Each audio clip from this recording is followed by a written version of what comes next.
Okay, so you want to own a private jet.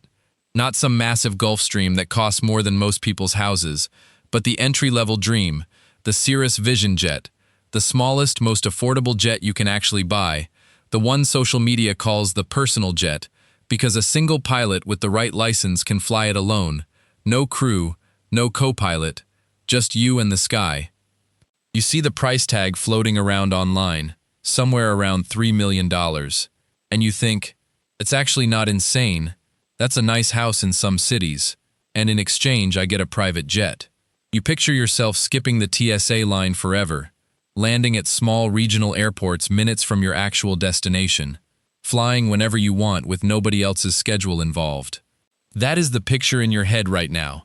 and I need you to hold on to it for one more minute, because the real financial story behind owning even the cheapest jet in the sky is far stranger than a $3 million price tag, and almost nobody tells you that the purchase price is genuinely the smallest number in this entire relationship.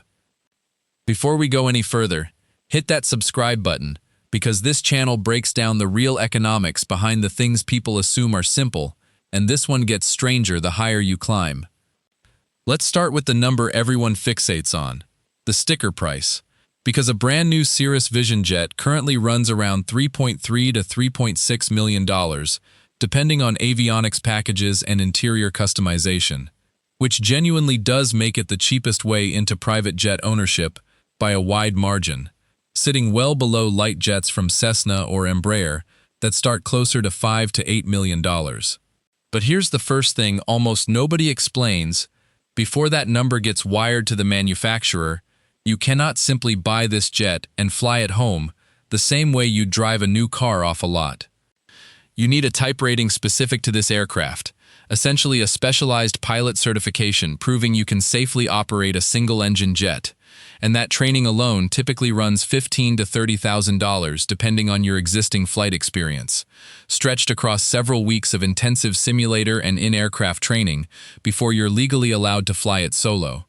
Add avionics familiarization, recurrent training requirements that continue every single year for the rest of your ownership, and insurance underwriters who will not even quote you a policy until you've completed a specific number of hours and type, and the just buy it and fly fantasy starts falling apart before you've even taken delivery. Now here's where it gets interesting, because the purchase price and the training cost are honestly the easy part to understand, numbers you pay once and move past. The real financial commitment of owning a jet is a recurring, relentless set of costs that exist whether the plane sits in a hangar for a month or flies every single week, and this is exactly where the private aviation fantasy starts to collide with arithmetic. Hangar storage alone, because you cannot simply park a jet outside like a car in a driveway, typically runs $1,000 to $3,000 a month depending on your airport and region, and that's before you've paid for anything related to actually flying it. Insurance for a jet, even the smallest one in the category, runs dramatically higher than anything in general aviation, typically $15,000 to $35,000 a year depending on your total flight hours and experience level, because underwriters are pricing in both the aircraft's replacement value and the fact that a single-engine jet flown by an owner pilot carries a different risk profile than one flown by a professional crew. Then there's fuel. And this is the number that catches almost everyone off guard, because the Vision Jet burns jet fuel at roughly 55 to 60 gallons per hour in cruise, and at recent jet fuel prices, running $5 to $6 a gallon at typical fixed-base operators, that's roughly $300 to $360 an hour just in fuel, before you've paid for a single other operating cost. If you've subscribed already, thank you, and if you haven't yet, this is genuinely the moment. Because what comes next is the part that decides whether jet ownership becomes a genuinely usable tool or an extremely expensive parking spot at your local airport. Let's talk about maintenance, because this is the single biggest hidden risk in this entire category of ownership, and it's almost never mentioned in the glossy brochure. Picture this. You've owned the jet for 2 years, everything's been running beautifully, and then it comes time for a scheduled inspection interval, the kind every jet engine requires, on a fixed hourly or calendar cycle, regardless of how carefully you've flown it. The single Williams FJ33 engine powering the Vision Jet requires a hot section inspection at a set interval, and depending on what technicians find once they're inside it, that inspection alone can run anywhere from $20,000 to $60,000, and if the engine needs a full overhaul, which typically comes due somewhere around the 3,500-hour mark, that single event can cost several $100,000, an expense that exists on a calendar you don't control, arriving whether you've flown the plane heavily that year or barely touched it. On top of scheduled maintenance, jets require ongoing avionics updates, airframe inspections, and the kind of specialized mechanic labor that costs significantly more per hour than a piston aircraft mechanic, because there are simply far fewer people qualified to work on turbine engines. Realistic annual maintenance reserves for a Vision Jet, meaning the money-smart owners set aside every single year specifically to cover these inevitable events rather than being blindsided by them, typically run $60,000 to $100,000 a year, money that exists purely to keep the aircraft airworthy and has nothing to do with how much you actually flew it that year.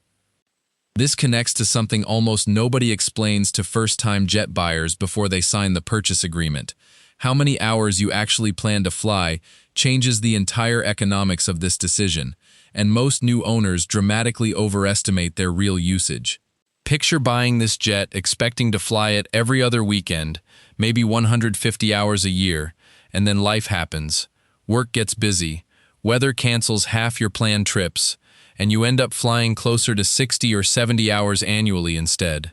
Every single one of those fixed costs, the hangar, the insurance, the maintenance reserve, the required recurrent training, stays exactly the same, regardless of whether you flew 150 hours or 70, meaning your actual cost per flight hour roughly doubles the moment your real usage falls short of your original plan. This is exactly why experienced aviation consultants tell first-time buyers to be brutally honest about their realistic annual hours before signing anything, because the owner who buys expecting to fly constantly and actually flies occasionally is the one who discovers, usually around year 2, that each individual trip in that jet quietly cost more than a first-class ticket on a commercial airline would have, sometimes by a significant multiple. Quick reminder, if this is helping you see the numbers more clearly, subscribing genuinely helps this channel keep making these breakdowns, and there's a lot more coming on exactly this kind of decision. Now let's put the entire picture together, because this is where the private jet dream and the actual financial reality either line up or they don't. Take an owner flying a realistic 100 hours a year, a genuinely active pace for a personal owner pilot rather than a corporate flight department. Fuel at roughly $330 an hour comes to $33,000 annually. Hangar storage runs another $18,000 to $24,000 a year. Insurance lands around $25,000. Maintenance reserves, the single largest and most unpredictable line item, run $75,000 in a typical year, assuming no major unscheduled event. Recurrent training and currency requirements add another $8,000 to $12,000 annually, since aviation regulators require pilots flying jets to demonstrate proficiency on a regular cycle, not just once at purchase. Add it all together, and total annual operating cost before you've even accounted for financing the original purchase price lands somewhere around $160,000 to $180,000 a year, which on 100 flight hours works out to somewhere between $1,600 and $1,800 per flight hour, a number that sounds abstract until you realize a typical 2-hour trip in this jet costs more in pure operating expense than most people's monthly rent, before you've even touched the financing payment on the $3 million purchase itself. Here's the part that never shows up in the glossy marketing photo of the jet parked on a sunny tarmac, and it's worth saying plainly before we close this out. The people who actually make jet ownership financially sensible almost never think of it as a luxury purchase, justified by the feeling of owning it. They think of it as a genuine time value calculation, comparing the actual hours saved against chartering or flying commercial, and running the real math on whether their travel pattern, frequent trips to smaller regional airports that commercial airlines simply don't serve well, justifies carrying 6 figures in fixed annual costs regardless of usage. For a business owner who genuinely needs to visit multiple secondary markets every single week, saving hours of connection time on every single trip, the math can work out favorably compared to constantly chartering or losing entire days to commercial routing. For someone buying primarily for the experience and the occasional weekend trip, the real cost per flight hour, once every fixed expense is honestly accounted for, is a number that rarely gets mentioned in the videos showing someone stepping off the wing onto a private tarmac with the sun setting behind them.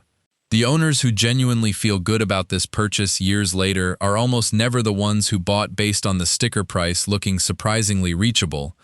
They're the ones who ran the full annual cost against their actual, honest flying pattern before they ever signed the order, and decided the time saved was worth exactly what it actually costs, not what the brochure implied it might. If this video helped you see what's actually sitting behind that $3 million sticker price, do yourself a favor and subscribe, because we break down the real numbers behind the things people assume are simple, and this is exactly the kind of thing nobody tells you before you sign that purchase order.